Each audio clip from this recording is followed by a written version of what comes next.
السلام علیکم ورحمۃ اللہ وبرکاتہ۔ بسم اللہ والصلاة والسلام علی رسول اللہ نبینا محمد وعلی آلہ واصحابہ ومن والاہ، اما بعد۔ معزز ناظرین، آج کی اس مجلس میں ہم آپ کے سامنے پارہ نمبر 22 لے کر کے حاضر ہیں، اور اس کے حوالے سے انشاءاللہ ہم مختلف باتیں آپ کی خدمت میں پیش کریں گے۔ وَلَقَدْ يَسَّرْنَا الْقُرْآنَ لِلذِّكْرِ فَهَلْ مِن مُّدَّكِرٍ۔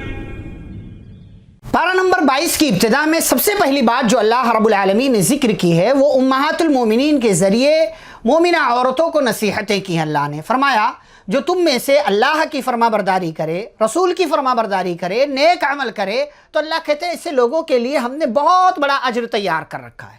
اور یاد رہے اللہ نے کہا کہ اے عورتوں اپنے گھروں میں رہو اور جاہلیت کی طرح بناؤ سگار کر کے مت چلو، نماز قائم کرو، زکوٰۃ دو، اللہ اور اس کے رسول صلی اللہ علیہ وسلم کی اطاعت کرو۔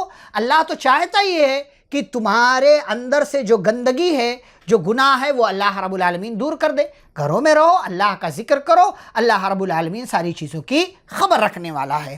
پھر اللہ رب العالمین نے مسلمان مردوں اور عورتوں کی مختلف صفات اللہ نے ذکر کی ہیں، اور پھر صفات ذکر کر کے مسلمان مرد، مسلمان عورتیں، مومن مرد، مومن عورتیں، روزہ رکھنے والے مرد، روزہ رکھنے والی عورتیں، اور فرما بردار مرد، فرما بردار عورتیں، سچ بولنے والے مرد، سچ بولنے والی عورتیں، خشوع خضوع اختیار کرنے والے مرد، خشوع خضوع اختیار کرنے والی عورتیں، اور اللہ نے کہا شرمگاہ کی حفاظت کرنے والے مرد اور عورتیں، اللہ کا کثرت سے ذکر کرنے والے مرد، کثرت سے ذکر کرنے والی عورتیں، مختلف صفات اللہ نے ذکر کی اور کہا اعد اللہ لہم مغفرۃ واجرا عظیما، اللہ نے ان تمام لوگوں کے لیے مغفرت اور بہت بڑا اجر تیار کر رکھا ہے۔ پیارے نبی صلی اللہ علیہ وسلم کے تعلق سے اللہ نے ایک بات ذکر کی ہے کہ پہلے حضرت زینب رضی اللہ تعالی عنہ کی شادی، زینب بنت جحش، ان کی شادی زید بن حارثہ رضی اللہ عنہ سے پیارے نبی صلی اللہ علیہ وسلم نے کروا دیا، لیکن دونوں کے مزاج میں بڑا فرق تھا۔ نتیجہ یہ ہوا کہ طلاق کی نوبت آ گئی۔ اب جب طلاق ہو گئی تو زید بن حارثہ کو چونکہ لوگ پیارے نبی صلی اللہ علیہ وسلم کا بیٹا کہتے تھے، اور بیٹے کی بیوی سے نکاح کرنا حرام ہوتا ہے، تو اس زمانے میں کیا تصور تھا؟ اللہ نے اس جاہلیت کے رسم کو ختم کرنا چاہا کہ منہ بولا بیٹا سگے بیٹے کی حیثیت سے نہیں ہوتا، وہ اس کو آپ بیٹا بنا بھی نہیں سکتے ہیں۔ تو اللہ نے نبی صلی اللہ علیہ وسلم کا نکاح کروا دیا زینب بنت جحش رضی اللہ تعالی عنہ سے۔ تو لوگوں نے کہنا شروع کر دیا یہ عجیب ہے، یہ اپنے آپ کو نبی اور رسول کہتے ہیں اور اپنی بہو سے یعنی بیٹے کی بیوی سے نکاح کر لیا۔ اللہ نے کہا ما کان محمد ابا احد من رجالکم ولکن رسول اللہ، محمد صلی اللہ علیہ وسلم تم میں سے کسی بھی مرد کے باپ نہیں ہیں، یعنی ان کا کوئی بیٹا ایسا نہیں ہے جو زندہ ہو، چاہے وہ زید بن حارثہ ہی کیوں نہ ہو۔ لہٰذا تم جو یہ کہہ رہے ہو نا نبی نے اپنے بیٹے کی بیوی سے نکاح کر لیا، یہ غلط ہے۔ ولکن رسول اللہ، یہ اللہ کے رسول ہے، کوئی عام آدمی نہیں ہے۔ وخاتم النبیین، اور نبیوں کے خاتم ہیں، نبیوں کے خاتم ہیں۔ اچھا، اس سے پہلے نبی صلی اللہ علیہ وسلم کی زوجیت میں 4 بیویاں تھیں۔ زینب بنت جحش سے آپ نے نکاح کیا تو 5 ہو گئی، تو لوگوں نے کہا کہ یہ عجیب آدمی ہے، لوگوں سے کہتا ہے کہ 4 نکاح کرو، اور یہ جو ہے خود 5واں نکاح کر لیا انہوں نے۔ تو اللہ نے کہا ولیکن رسول اللہ، یہ عام آدمی نہیں ہے، ان پر وہ قانون نہیں چلے گا جو تمہارے لیے، بلکہ ان کے لیے اللہ نے الگ سے قانون بنا رکھا، خصوصیت اللہ رب العالمین نے ان کو دے رکھی ہے۔ تو اسی میں ایک بات یہ بھی کہ نبی صلی اللہ علیہ وسلم خاتم النبیین ہے، آپ کے بعد کوئی نبی، کوئی رسول، کوئی پیغمبر نہیں آنے والا ہے، اور ہمارا عقیدہ بھی یہی ہونا چاہیے، عقیدہ ختم نبوت کا سلسلہ ختم ہو گیا، اب کوئی نبی، کوئی رسول، کوئی پیغمبر اللہ کی طرف سے دنیا میں آنے والا نہیں ہے۔ اللہ نے آگے اس بات کا حکم دیا کہ اے ایمان والو اللہ کا کثرت سے ذکر کرو، صبح شام اس کی تسبیح بیان کرو، وہی وہ ذات ہے جو تمہارے اوپر اپنی رحمتیں نازل کرتا ہے، اپنی رحمتیں نازل کرتا ہے۔ پھر نبی صلی اللہ علیہ وسلم کی ذمہ داری کیا ہے؟ اللہ نے یہ بات بیان کی، فرمایا اے نبی صلی اللہ علیہ وسلم ہم نے آپ کو گواہ بنا کر کے بھیجا ہے، ہم نے آپ کو خوشخبری دینے والا بنا کر کے بھیجا ہے، ڈرانے والا بنا کر کے بھیجا ہے، لہٰذا آپ اپنی ذمہ داری ادا کیجئے، مومنوں کو خوشخبری سنائیے، کافروں کی بات مت مانیے، ان کے طرف سے آنے والی تکلیف کو چھوڑ دیجئے، اللہ پر بھروسہ کیجئے، اللہ وکیل ہونے کے اعتبار سے کافی ہے۔ اللہ نے ایسی عورت کی عدت کا تذکرہ کیا ہے کہ جس سے ملاقات کرنے سے پہلے، جس سے تعلق قائم کرنے سے پہلے اس کے شوہر نے اس کو طلاق دے دیا ہو، اللہ نے کہا ایسی عورت پر کوئی عدت نہیں ہے. فَمَا لَكُمْ عَلَيْهِنَّ مِنْ عِدَّةٍ تَعْتَدُّونَهَا، ایسی عورت پر کوئی عدت نہیں ہے. پھر آگے اللہ رب العالمین نے اس بات کا تذکرہ کیا کہ نبی صلی اللہ علیہ وسلم کے لیے ایک خاص حکم یہ تھا کہ اگر کوئی عورت اپنے آپ کو ہبہ کر دے نبی کے لیے تو، اور نبی اس کو قبول کر لے تو یہ جائز تھا. خالصۃ لک من دون المؤمنین، مومنوں کے لیے جائز نہیں تھا. آگے اللہ نے بات ذکر کی پیارے نبی صلی اللہ علیہ وسلم کی جو بیویاں ہیں، 11 بیویاں، ان کی خصوصیات کیا ہے.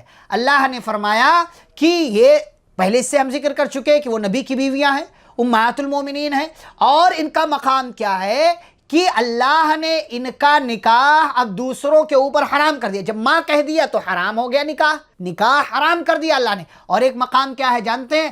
اللہ نے کہا لا يحل لك النساء من بعد ولا ان تبدل بهن من ازواج ولو اعجبك حسنهن. نبی سے اللہ نے کہا اے نبی اب آپ کے پاس جو بیویاں ہیں اس کے بعد اب آپ کو اور شادی کرنے کی اجازت نہیں ہے. اور اللہ نے یہ بھی کہا کہ ان بیویوں میں سے کسی کو آپ چینج بھی نہیں کر سکتے، یعنی اب جو آپ کی بیوی ہے وہ آپ کی بیوی ہے، اس کو ریپلیس نہیں کر سکتے. یہ امہات المومنین کا، نبی کی بیویوں کا مقام ہے. اللہ نے یہ بھی کہا اگرچہ کسی اور عورت کا حسن آپ کو پسند آ جائے، وہ اپنے آپ کو آپ کے حوالے کر دے، تب بھی آپ اس کو قبول نہیں کریں گے. آگے اللہ نے دعوت کے آداب ذکر کیے کہ ایک انسان دعوت میں کب جائے. نمبر 1 جب اس کو بلایا جائے. نمبر 2 جب اس کو بلایا جائے اور کھانا تیار ہو تب جائے، پہلے سے جا کر کے مت بیٹھے. کھانا کھا لے تو واپس آ جائے، بیٹھ کر بات چیت میں مشغول نہ رہے. نبی صلی اللہ علیہ وسلم نے ولیمہ کیا اور لوگوں کو دعوت دی. لوگ جو ہے کھانا تیار ہونے سے پہلے ہی آ گئے اور کھانا کھا لیا تو بیٹھے رہ گئے. نبی کو یہ بات بری لگی لیکن نبی نے نہیں کہا. اللہ نے کہا کہ آپ کو شرم آتی ہے، واللہ لا یستحی من الحق، اللہ حق بات کہنے سے نہیں شرماتا ہے. آیت نمبر 53 میں اللہ نے پردے کا حکم نازل کیا. عمر رضی اللہ تعالیٰ عنہ دیکھتے تھے کہ کوئی بھی آتا ہے اور نبی صلی اللہ علیہ وسلم کی بیویوں کے پاس آ جاتا تو انہوں نے کہا کہ کاش آپ اپنی بیویوں کو پردے کا حکم دے دیتے. اللہ نے آسمان سے عمر رضی اللہ عنہ کی موافقت میں قرآن کی آیت نازل کر دی. کہا وَإِذَا سَأَلْتُمُوهُنَّ مَتَاعًا فَاسْأَلُوهُنَّ مِنْ وَرَاءِ حِجَابٍ. اب آج کے بعد ان سب سے کوئی سوال کرو گے تو پھر جو ہے پردے کے پیچھے سے کرو گے، یعنی پردے کا حکم اللہ نے نازل کر دیا. پھر آیت نمبر 59 میں آگے چل کر کے اللہ نے نبی کو اس بات کا حکم دیا کہ اے نبی آپ اپنی بیویوں سے، اپنی بیٹیوں سے اور تمام مومنوں کی عورتوں سے، لڑکیوں سے کہہ دیجئے کہ وہ اپنے اوپر اپنی چادر کو ڈال لیا کریں. یعنی پردے کا حکم کس کے لیے؟ نبی کی عورتوں کے لیے، نبی کی بیٹیوں کے لیے اور تمام مسلمان عورتوں کے لیے. اگر آپ اپنے آپ کو مسلمان عورت کہتی ہیں تو آپ پردے کا لازمی اہتمام کریں، یہ اللہ رب العالمین نے حکم دیا ہے. آگے اللہ نے ذکر کیا نبی صلی اللہ علیہ وسلم کو درود و سلام بھیجو. ان اللہ و ملائکتہ یصلون علی النبی، اللہ اور اس کے فرشتے نبی پر درود بھیجتے ہیں. اے ایمان والو تم بھی نبی پر درود بھیجا کرو، بہت فائدے ہیں. ایک مرتبہ درود بھیجیں، اللہ کی طرف سے 10 رحمتیں ملتی ہیں، 10 گناہ معاف ہوتے ہیں، 10 نیکیاں آپ کے لیے لکھی جاتی ہیں، 10 درجات آپ کا مقام بلند کر دیا جاتا ہے. ایسے بندے کی ساری پریشانیوں کو اللہ دور کر دیتا ہے. ایسے بندے کو قیامت کے دن پیارے نبی صلی اللہ علیہ وسلم کی شفاعت نصیب ہوگی. ان گنت فائدے ہیں درود و سلام بھیجنے کے. نبی صلی اللہ علیہ وسلم پر ہمیں اس کا اہتمام کرنا چاہیے. بطور خاص جمعہ کے دن کثرت سے ہمیں درود پڑھنا چاہیے. آگے اللہ نے قیامت کا تذکرہ کیا ہے کہ قیامت کے حوالے سے لوگ پوچھتے ہیں کہ قیامت کب آئے گی. آپ کہہ دیجئے اس کا علم اللہ کو، اور آپ کو کیا پتا کہ شاید قیامت قریب ہو.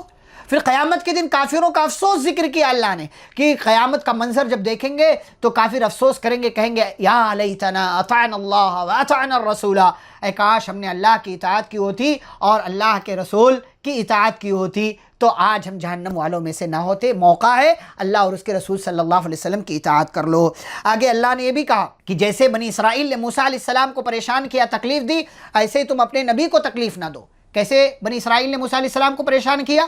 موسیٰ علیہ السلام کو وہ لوگ کہتے تھے کہ ان کو کوئی بیماری ہے. کیوں کہتے تھے؟ کیونکہ پوری قوم جا کر کے ندی میں، نہر میں ننگے نہاتی تھی. موسیٰ علیہ السلام پردے کے پیچھے، پتھر کے پیچھے جا کر کے آڑ لے کر کے نہاتے تھے. ظاہر سی بات ہے نبی تھے اور جو ہے شرمیلے تھے، حیا والے تھے، ساری قوم ننگے نہاتی. تو لوگ کہتے تھے ان کے جو ہے شرمگاہ میں کوئی مسئلہ ہے، کوئی بیماری ہے، اسی لیے ہمارے ساتھ نہیں نہاتے.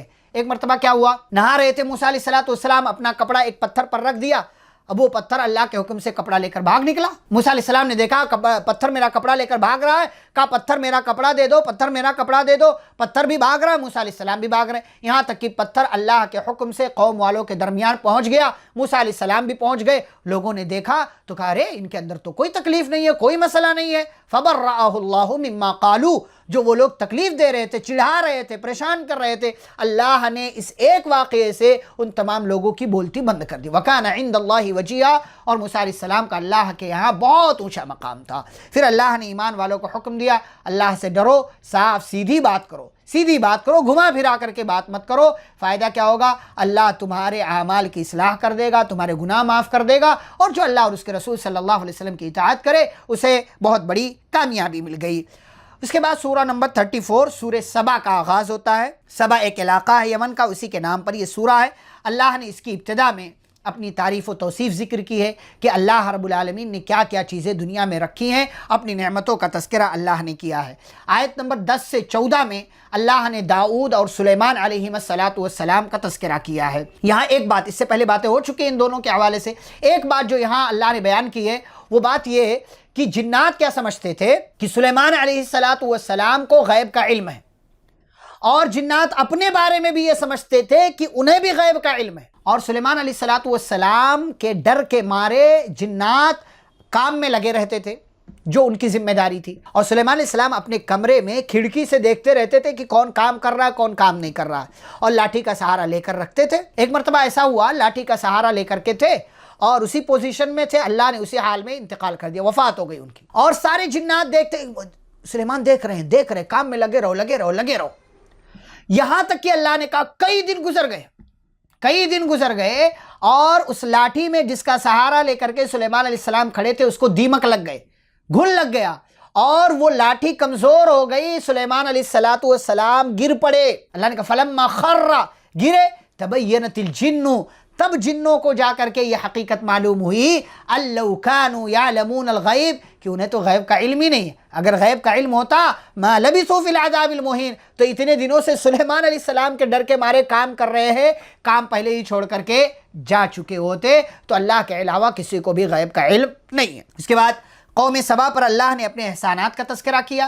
اللہ نے اتنے احسانات کیے، شہر کے دونوں طرف باغات بنا دیے، اللہ نے دائیں بائیں باغات بنا دیے، اور ان کی مسافتیں قریب رکھ دیں، ہر چیز تمام وسائل اللہ نے رکھ دیے، ہر چیز کی آسانی رکھ دی۔ تو ان لوگوں نے کہا نہیں، ہمیں یہ سب نہیں چاہیے، یہ سب نہیں چاہیے، اس کے بدلے یہ چاہیے، اس کے بدلے یہ چاہیے۔ اللہ نے پوری قوم کو ناشکری کی وجہ سے تباہ و برباد کر کے رکھ دیا، اور کہا اس میں نشانیاں ہیں صبر کرنے والے کے لیے بھی اور شکر کرنے والے۔ اللہ نے جس حال میں رکھا ہے صبر کیجئے، اور جو کچھ آپ کے پاس ہے اس پر شکر ادا کیجئے، تو آپ کے لیے اس میں نشانیاں ہیں۔ اور آگے اللہ رب العالمین نے قیامت کے حوالے سے بات بیان کی ہے، اور نبی کریم صلی اللہ علیہ وسلم کی خصوصیات اللہ نے ذکر کی ہے کہ پوری کائنات کے لیے ان کو نبی اور رسول بنا کر کے بھیجا گیا ہے۔ پہلے کے نبی رسول آتے تھے خاص علاقے کے لیے، لیکن پیارے رسول صلی اللہ علیہ وسلم آخری نبی، آخری رسول جو آئے وہ پوری کائنات کے انسانوں کے لیے ان کو نبی اور رسول بنا کر کے بھیجا گیا۔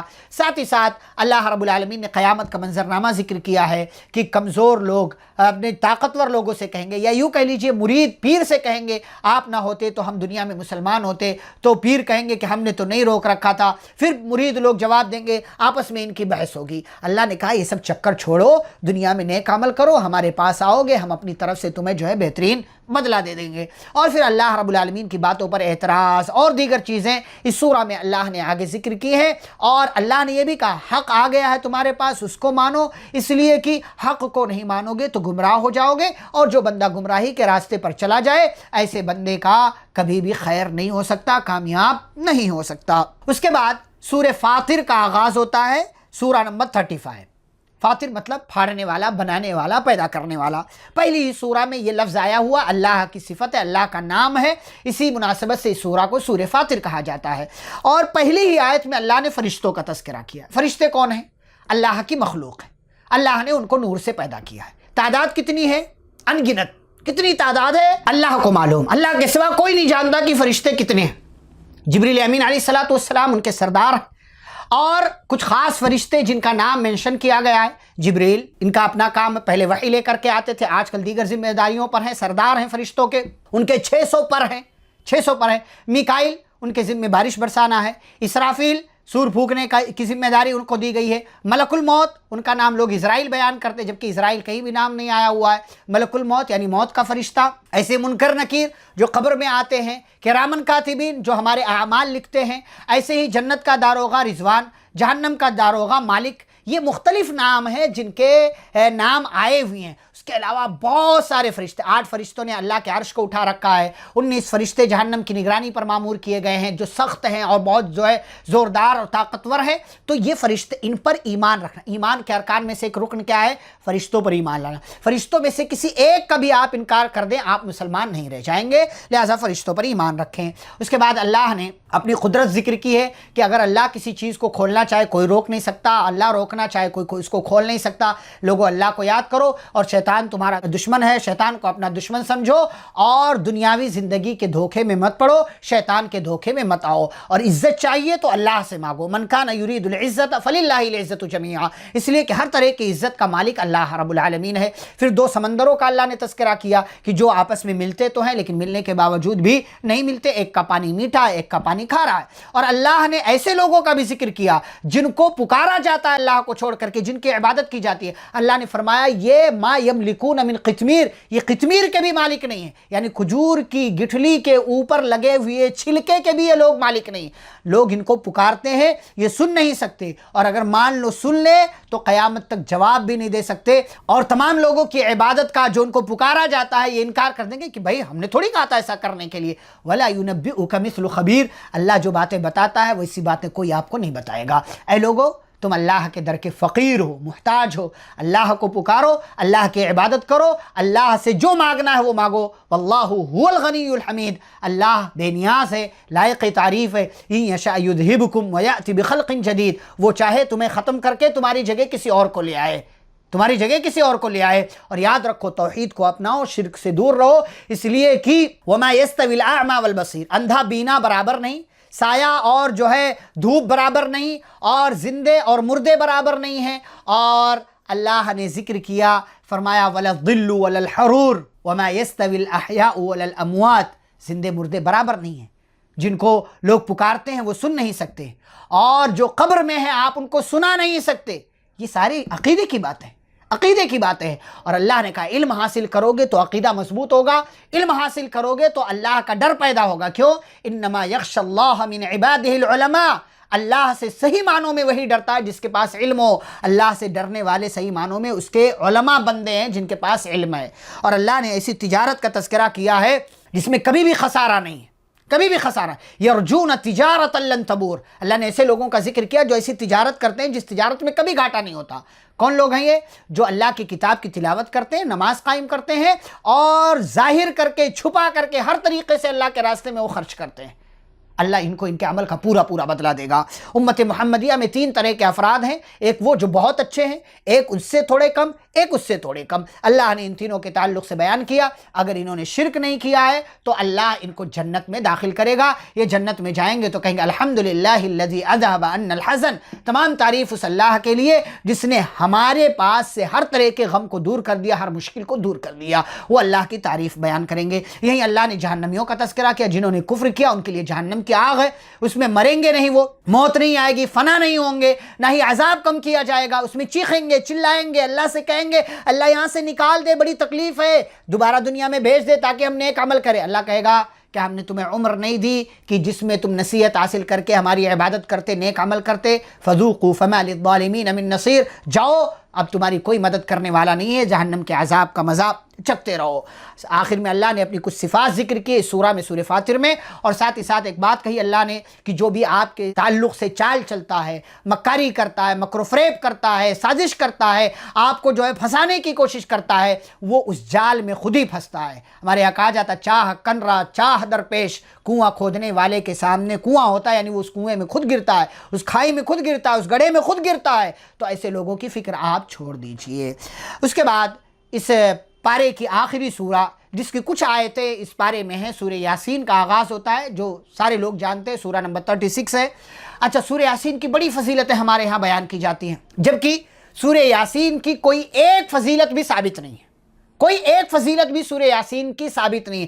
جتنی بھی حدیثیں بیان کی جاتی ہیں وہ سب کی سب ضعیف ہے، سب کی سب ضعیف ہے، یا موضوع ہے، یا من گھڑت ہے، فیبریکیٹڈ ہے، لوگوں نے بنا رکھا ہے۔ سورہ یاسین کی کوئی فضیلت نہیں، کوئی ایک فضیلت نہیں، لہٰذا اس بات کو اپنے دماغ میں رکھیں۔ سورہ یاسین کی ابتدا میں اللہ نے نبی صلی اللہ علیہ وسلم کا تذکرہ کیا کہ آپ رسولوں میں سے ہیں، سیدھے راستے پر ہیں، اور آپ کو ہم نے بھیجا تاکہ آپ لوگوں کو ڈرائیں جو لوگ غفلت میں ہیں اور جو لوگ غفلت کی زندگی گزار رہے ہیں۔ پھر آگے اللہ نے اس سورہ میں ایک بستی والوں کا تذکرہ کیا، آیت نمبر 13 سے 32 تک، اس کی کچھ آیتیں پارہ نمبر 23 میں بھی آ جاتی ہیں۔ بستی والوں کا تذکرہ اللہ نے کیا ہے کہ وہاں ہم نے اپنے 2 جو ہے نبیوں کو بھیجا، پھر 2 کے سپورٹ کے لیے ہم نے ایک تیسرا بھی بھیجا، یہ 3 ہو گئے۔ قوم والوں کو دعوت دی اور کہا کہ ہم تمہاری طرف اللہ کے رسول ہیں، پیغمبر ہیں۔ تو انہوں نے کہا بھائی تم پیغمبر کیسے، ہماری طرح انسان لگتے ہو، تم تو جھوٹے ہو، بھائی تم کیسے نبی ہو سکتے ہو، ہم نبی کیوں نہیں، تم نبی کیوں ہو؟ تو انہوں نے کہا بھائی دیکھو ہمارا کام پہنچا دینا ہے، ہم اللہ کے رسول ہیں، ہم اس بات پر گواہ ہیں۔ تو ان لوگوں نے کہا کہ بھائی ہم تمہیں منحوس سمجھتے ہیں، بھاگ جاؤ یہاں سے، نہیں تو اتنا ماریں گے، پتھر سے مار مار کر ہلاک کر دیں گے، یا ہماری طرف سے تمہیں کوئی بہت بڑی سزا ملے گی۔ تو انہوں نے کہا بھائی تمہاری نحوست تمہارے ساتھ ہے، تمہیں نصیحت کر دی گئی، لیکن تم حد سے تجاوز کرنے والی قوم ہو، چاہے تم سمجھو تو نہ سمجھو، تمہاری ذمہ داری۔ ایک بندہ مسلمان ہو گیا، شہر کے کنارے رہتا تھا، دوڑتا ہوا آیا اور کہنے لگا، قوم کے لوگوں کو سمجھانے لگا، یا قوم اتبعوا المرسلین، اے میری قوم کے لوگوں ان رسولوں کی بات مان لو، یہ تو ایسے ہیں کہ تمہیں خیر کی طرف بلا رہے ہیں اور بدلے میں کچھ چاہتے بھی نہیں ہیں، اور مجھے کیا ہو گیا، میں اس اللہ کی عبادت کیوں نہ کروں کہ جس نے مجھے پیدا کیا ہے، اسی کی طرف لوٹ کر کے جانا ہے، اس کے ساتھ میں کسی اور کی عبادت کیسے کر سکتا ہوں، کیسے کر سکتا ہوں؟